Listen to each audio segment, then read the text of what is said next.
Hi guys, welcome to my YouTube channel Kavya Solanki vlogs. So guys, this is my first vlog on YouTube.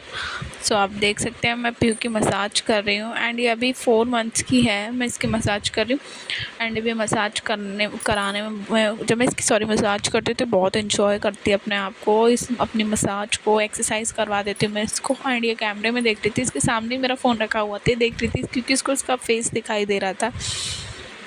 बाकी इसकी मैं half an hour बाद इसको हम नहला देते हैं। मम्मी नहलाती है, मैं तो नहीं नहलाती क्योंकि मुझे बहुत डर लगता है और ये वैसे भी घर में फर्स्ट बेबी है एंड नहलाने का काम तो मम्मी का ही है, हमेशा रहने वाला है जो कि। तो मैं इसके पूरी बॉडी पे मसाज देती हूँ, मालिश हो जाती है बच्चे की तो उसको रिलैक्स भी मिलता है, उसकी मसल्स भी स्ट्रॉन्ग होती हैं एंड उसका ब्लड सर्कुलेशन भी बहुत फास्ट चलता है और इससे बच्चे के ग्रोथ में भी बहुत ज़्यादा मतलब इंक्रीज़ होती है, ग्रोथ बहुत जल्दी बढ़ती है। तो इसलिए मुझे आती नहीं थी, मैंने भी सीखी है मसाज करनी एंड ये मेरा फ़र्स्ट एक्सपीरियंस है। बट हाँ, मुझे अच्छा लगता है इसकी मसाज करना। मतलब अगर मैं इसकी मसाज नहीं करती हूँ, जिस दिन ये बिना मसाज के नहा लेती तो मुझे लगता है कि हाँ, मेरा काम रह गया अभी, मतलब इनकम्प्लीट सा हो गया इसका रूटीन में कुछ ना कुछ। मसाज हो जाती कि हाँ, मेरा चाहे इनकम्प्लीट रह जाए, इसका कम्प्लीट होना चाहिए। अब मैं इसको टमी टाइम भी देती हूँ। मसाज कराने के बाद भी बच्चों को टमी टाइम देना बहुत इंपॉर्टेंट होता है। मुझे नहीं पता था, लेकिन कहते हैं ना, जब आपके खुद के बच्चे होते हैं तो आपको धीरे धीरे सारी चीज़ें पता हो चलने लगती हैं। तो वही मुझे धीरे धीरे अब सब कुछ समझ में आ रहा है और सीख रही हूँ मैं। अब मैं इसको अच्छे से, मतलब मैं इसको थका देती हूँ।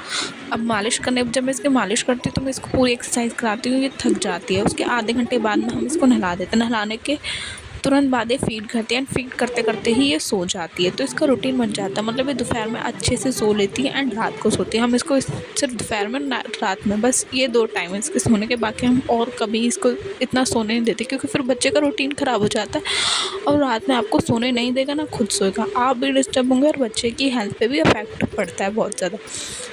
तो ये नहला दी मम्मी ने, सॉरी। मैं उसको कपड़े पहना रही हूँ। पहले सर्दी में बहुत होती थी कपड़े पहनने में क्योंकि नॉर्मली हमें भी ठंड लगती है जब नहा के आते हैं तो ये बच्चा है। लेकिन अब जब से सर्दियाँ ख़त्म हुई हैं, गर्मियाँ आनी स्टार्ट हुई हैं, इसने अपने आप को काफ़ी चेंज किया है और मुझे भी ये चीज़ बहुत अच्छी लगने लग गई। क्योंकि पहले मैं भी बहुत ज़्यादा परेशान हो जाती थी कि मतलब फ़र्स्ट में भी तो आपको पता नहीं था क्या कैसे सब कुछ, लेकिन धीरे धीरे आप भी समझने लगते हो, आपका बच्चा भी आपको समझने लगता है एंड खुद का रूटीन भी बनाने लगता है। तो इसलिए सो गाइस, अब हम आगे आपको पता चलेगा हम अब कहाँ जाने वाले हैं। ये दोपहर तक की बात थी, ये अराउंड 12 बजे तक नहा लेती है क्योंकि पहले पहले मैं नहाती हूँ, इसका रूटीन बाद में होता है क्योंकि बच्चे के लिए सुबह सुबह नहलाना जल्दी सही नहीं। अभी प्रॉपर गर्मी तो आई है नहीं, हम फिर भी इसको अभी एक दिन छोड़ के नहला रहे हैं। अब जब पूरी 4 मंथ्स की हो जाएगी तो हम इसको मतलब रोज़ नहलाएंगे।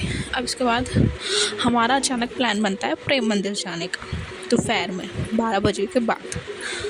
और प्रेम मंदिर में गाइस इतनी भीड़ थी, बहुत ज़्यादा भीड़ थी। मैं, इसके डैडी और ये, हम 3 अलग थे, बाकी फैमिली मेम्बर अलग थे और वो भी एक साथ नहीं थे, सब अलग अलग बिछड़ गए थे एंड इतनी भीड़ थी और काफ़ी जगह तो मैं दर्शन ही नहीं कर पाई। भागे भी आ रही थी, दूर से ही दर्शन हुए, इतनी भीड़ थी, इतनी धक्का मुक्की हो रही थी। तो मैंने इसको अंदर ले जाना सोचा नहीं कि मैं जाऊँ क्योंकि ये भी परेशान, मैं भी परेशान है। ये बहुत रोई थी वहाँ पर क्योंकि बच्चा घर में 2-4 लोगों को देखता है और वहाँ इतने सारे लोग थे। तो मेरे तो दर्शन दूर से ही हुए, एक जगह तो करे भी नहीं। एंड गाइस, आपको मेरी वीडियो अच्छी लगी हो, मेरा ब्लॉग अच्छा लगा तो मेरे चैनल को सब्सक्राइब करना, वीडियो को लाइक करना।